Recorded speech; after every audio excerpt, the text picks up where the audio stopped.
ইসরাইল ফেরেশতা এমন আল্লাহ পাক আল্লাহ তাআলা যখন জিবরাইলকে পাঠালেন মাটি আনার জন্য, আল্লাহর ওয়াস্তা দিয়েছেন।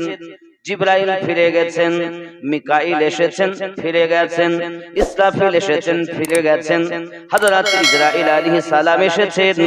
আল্লাহর দোহাই দিয়েছে মাটি, তবু ইসরাইল শোনেননি, নিয়ে চলে গেলেন।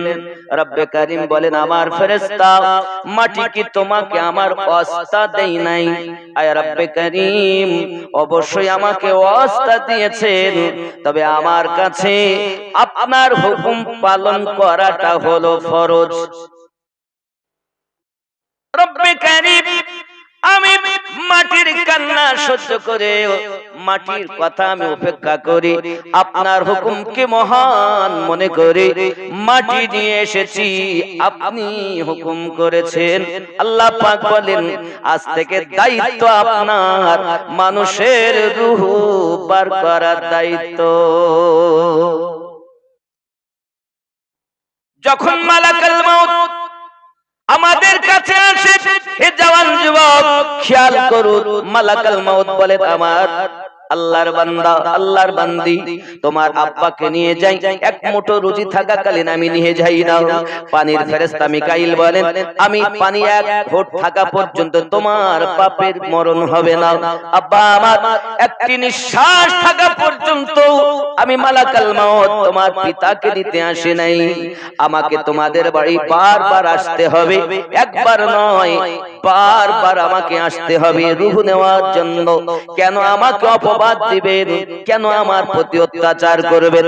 রব্বে কারীম বলেন, হে মালাকুল মউত, পৃথিবীর জমিনে বান্দা বান্দির মৃত্যু হবে অবশ্যই, কিন্তু আমি আল্লাহ পাক আল্লাহ তাআলা মৃত্যু দিব বটে, কিন্তু পৃথিবীর মানুষ আমি আল্লাহ পাকের মৃত্যুকে তারা অমুক দিকে নিয়ে চলে যাবে।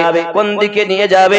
এই রোগ যদি না হতো আমার পিতার মৃত্যু হতো না, পিতা আমার গাড়িতে অ্যাক্সিডেন্ট করতো না। দেখছো মরণ দেই আমি, মানুষের মন থাকে অন্যদিকে, ব্রেন চলে যায় অন্যদিকে, কি বলে হঠাৎ স্ট্রোক হয়েছে, মারা গেছে, বলে না মানুষ। আল্লাহ কি দোষ নেন? ফেরেশতা মৃত্যু দিব আমি, বান্দা বান্দি তুই কারণ খুঁজে বেড়া।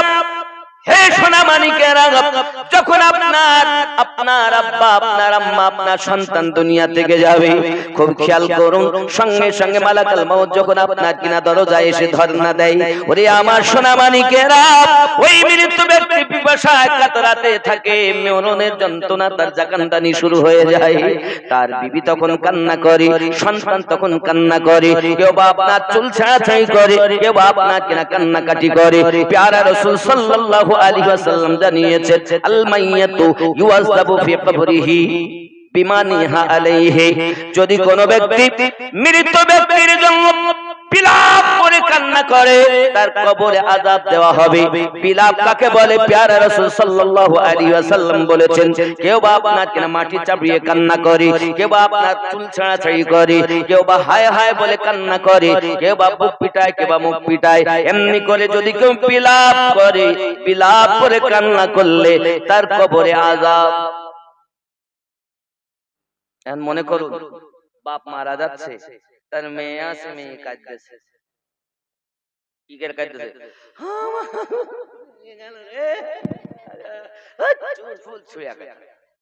এর নাম বিলাপ। মায়েরা ভালো করে শোনেন, এটা আপনাদের অভ্যাস বেশি। আচ্ছা, আপনার পিতাকে দুনিয়ায় পাঠিয়েছিলেন কে? আপনার পিতাকে এতদিন বাঁচিয়ে রেখেছেন কে? মৃত্যু দিয়েছেন কে? তিনি যখন দিয়েছেন, তো আপনি একটু মায়া হয়েছে বলে কাঁদতেছেন? আপনি জানেন না যিনি নিয়েছেন আপনার থেকে কোটি কোটি গুণ বেশি আপনার বাপকে ভালোবাসে? তবে আপনি কেন কাঁদতেছেন? 40 বছর বাপ মেয়ে হয়েছেন তাই, 20 বছর সংসার করেছেন তাই, 50 বছর সংসার করেছেন তাই। কাঁদুন, কান্না নিষেধ নাই, তবে কাঁদবেন কখন? আল্লাহর কোরআন তেলাওয়াত করে কাঁদবেন তখন। আল্লাহর জিকির করে কাঁদবেন, নামাজের পাটি বিছিয়ে নামাজ আদায় করে আল্লাহর কাছে কান্না করবেন তখন। আর আপনি কাঁদতেছেন কখন? লোককে দেখাচ্ছে আমার বাপ মরে গেছে। আপনি যদি কাঁদেন, রাসূলুল্লাহ বলেন আল মাইয়িতু ইউআযাবু ফি কবরিহি বিমা নিহা আলাইহি, মৃত ব্যক্তিকে কবরে আযাব দেওয়া হবে যদি কেউ বিলাপ করে। বিলাপের অর্থই হলো এটাই, বুক চাপড়ানো, মাথা চাপড়ানো, মাটি চাপড়ানো। কেউ বা অনেক জায়গায় আমি দেখেছি, এখন তো সব ঘর পাকা হয়ে গেছে, আগে তো পাকা কম ছিল, দেবী ওরে বেটা বেটা রাখছে, কিছু করার নেই। ডেকে যখন এসে শুনতে তো হবে। কে মুদবে? কে মুদবে? ইবলিস, শয়তান। রব্বে করিম বলেন সূরা ইউসুফে, ইন্নাশ শাইতানা লিল ইনসানি আদুউম মুবিন।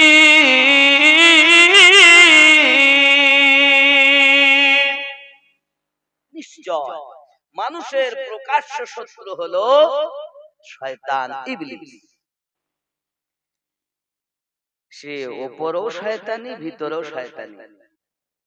ইবলিস শয়তান বলে আল্লাহ আমাকে এত ক্ষমতা দিয়েছে, মানুষ যখন হাই তোলে, হাই হা করে না, হা আমরা করি না, অনেক সময় করি না, এই হা করার সময় ইবলিস বলছে আমি 70 বার ঢুকতে পারি, 70 বার বার হতে পারি। আল্লাহ পাক বলছেন ইবলিস তুই আমার বান্দা বান্দিকে 70 বার ঢুকে বার হয়ে ধোঁকা দিবি, আমার নেক বান্দা বান্দিকে আমি আল্লাহ 72 বার maaf করে দেব।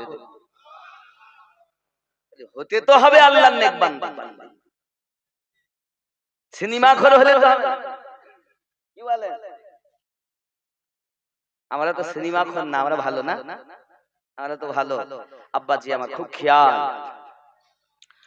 ও গো আমার কবর ভাঙা মাটি,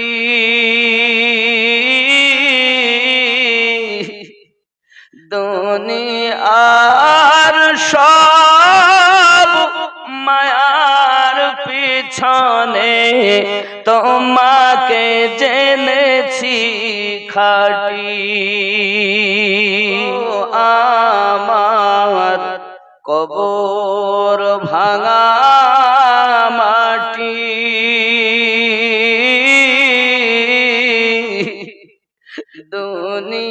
দুনিয়ার সব মায়ার পিছনে তোমাকে জেনেছি খাঁটি। কবে তুমি হায় ডাক দিবে মোরে, তোমারি শীতল কোলে,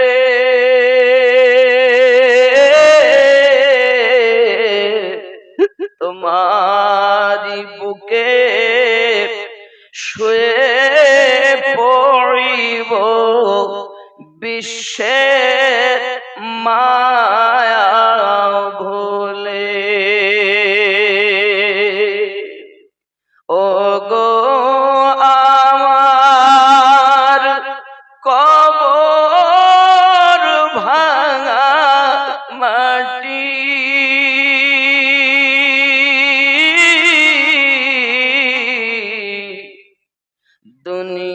দুনিয়ার সব মায়ার পিছনে তোমাকে জেনেছি খাঁটি।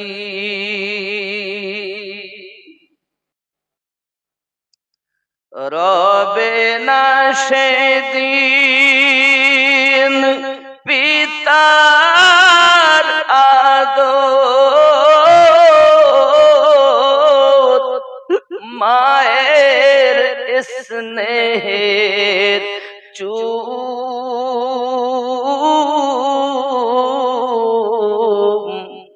তোমারি বুকে শুয়ে পড়িব ওগো নিরালা নিঝুম পেতে দিবে তুমি ধুলির আসর ওগো জানাবে আদো ওর কত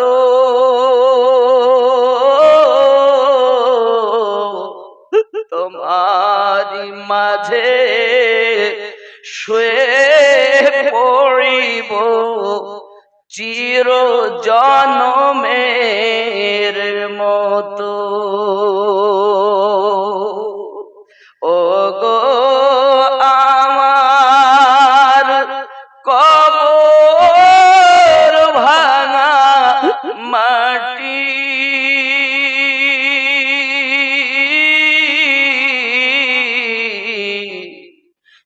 দুনিয়ার সব মায়ার পিছনে তোমাকে জেনেছি খাঁটি